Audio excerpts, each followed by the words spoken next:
first, are Labour right to make it easier to change gender? It's time now for the head-to-head.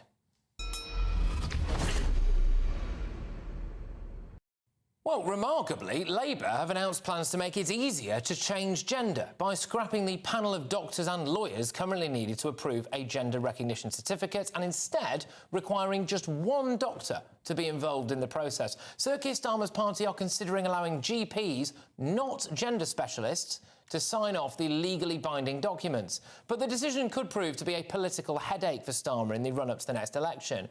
Labour was quick to voice its support for the findings of the landmark Cass review into gender services for kids, with Shadow Health Secretary Wes Streeting describing it as a watershed moment and vowing to implement all of the review's recommendations.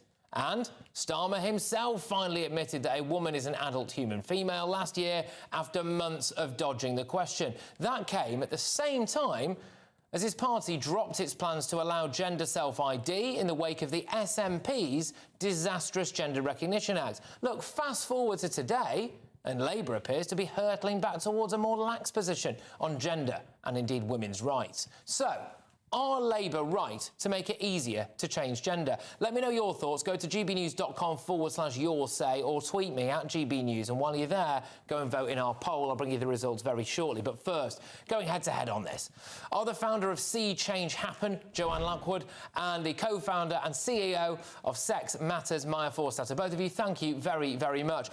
Maya, I'll start with you. I'm going to start with the human implications of this decision from Labour, OK?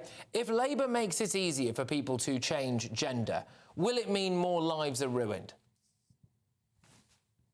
Labour's not clear what they're doing. Labour have said that they will protect single-sex services for women's privacy and dignity. So it's not clear how making it so much easier for somebody to get a certificate that says that a man to get a certificate that says he's a woman is going to enable them to also protect women's single-sex services. It's a mess, is what it is. Do you think, just Maya, sticking with you on this before I move it on, do you think that the actual implications of somebody being able to walk into a GP's practice and have one GP decide that they can legally now be a woman and then potentially go on a road to irreversible transitioning, that in itself is a concern? Well, those are two quite different things. I mean, a gender recognition certificate is just a piece of paper. It doesn't change anything about a person's body, but it does change something about the law, and nobody really knows exactly what it does. Is it a piece of paper that allows a man to use a women's service? The government's just not been clear about it. Labour's not been clear about it. The question about taking hormones, having surgery is quite separate from how the government gives out this piece of paper and what it means. But particularly when they're giving them out to young people, so an 18-year-old, for example, could go into their GP and say, I'd like to change to be the opposite sex, and be given this piece of paper and be told legally you are now the opposite sex. I think that is very concerning. Okay. All right, I'll come back to you. Joanne, I'm going to stick on the human and the health implications for now on this. I'm going to ask you the same question, because if somebody who's potentially quite vulnerable and has different issues going on as well walked into a GP surgery now, under a Labour government conceivably anyway, they could be set on a path for an irreversible physical transition, could they not, off the basis of one singular GP's appointment. Is that not a concern? Yes, good evening, Patrick. What I would say is it's fantastic that we can finally see a government in waiting standing up to humanise a process. The current government seems set on dehumanising the existence of trans people, and that's trans women. We often ignore trans men in this equation. I also believe that the GPs will need support, they'll need guidance, they will need training, because many GPs are not confident currently in terms of supporting transgender people. So we haven't seen that the support and guidance that GPs will be offered. I don't believe for one moment that this will make it a case of turn up one day, get a gender recognition certificate the next day. The current process takes years and years and years. We're waiting for GIC appointments, which can take up to 5 years for the first appointment. The second appointment takes probably 2 years after that. But isn't that the point? They want to make it easier, though. Isn't that the point? GP will sign off a passport application now, and if you look at some of the base requirements to get a GRC at the moment, a passport is one of the significant steps. And a GP currently provides the evidence to the passport office to support the transfer of a passport from one gender to another. OK, Maya, let's move on to the political implications of this, although they are interlinked, because I wonder how it's going to play with the electorate at the next election that a vote for Labour might essentially mean more men in women's spaces.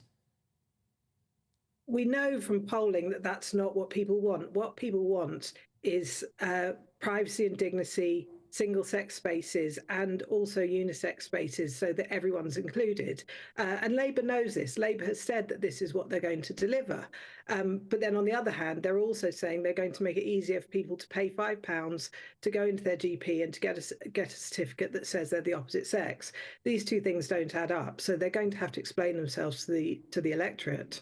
And unfortunately, Joanne, that is actually quite unpopular with the electorate, isn't it? As the SNP found out, as people in Ireland recently found out, and there is going to be that issue hanging over Keir Starmer's head at the next election, conceivably, which is, hang on a minute, if I vote for you as a woman, am I going to end up seeing more blokes in my changing room?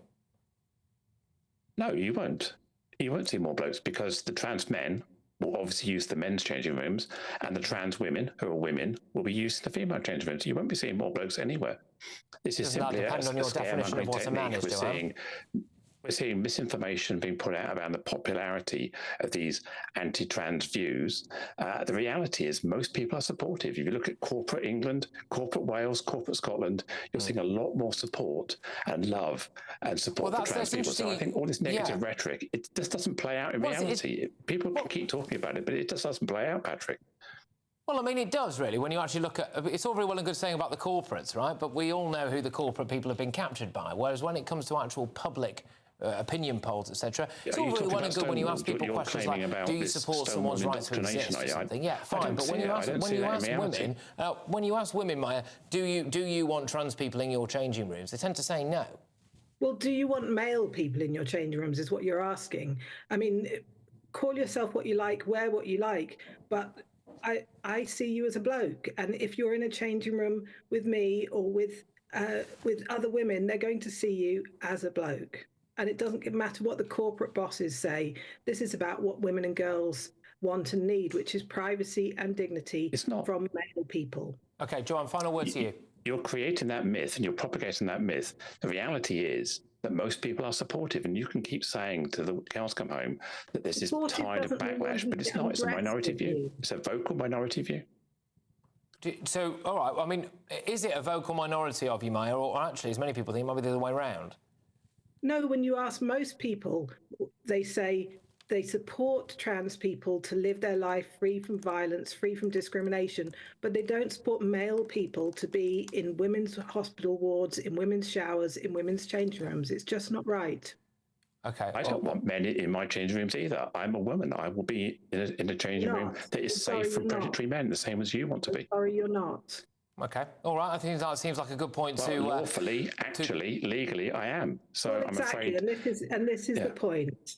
That's the problem with the views you hold. Look, that's exactly it. So that is actually the great point to finish it on, because legally, what Labour want to do, conceivably, would mean that more people, Joanne, would be legally in your position. And I suppose, you know, with respect, it's up for people to make their own minds up about whether or not they think that should be made easier. But there we go. Look, both of you, thank you very, very much. That is the founder of See Change Happen, Joanne Lockwood, and the co-founder and CEO of Sex Matters, Maya Forstater. Look, who do you agree with?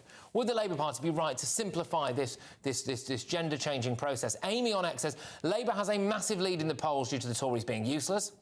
Are they trying to sabotage their own chances by saying this absolute nonsense? They are a joke. Andrew says, it's not right that you can get it through the NHS, as it's not a life-threatening condition. Interesting point there. James says, you can't change what you biologically are. You are either born male or female. Not a huge amount of shades of grey in the inbox there, it must be said. But your verdict is now in. Wow. 2% of you say that Labour are right, whilst 98% of you say that Labour are wrong. Considering that the last GBNews poll found that a plurality of our viewers want to vote Labour at the next election, I think that should be quite concerning for Keir Starmer. Coming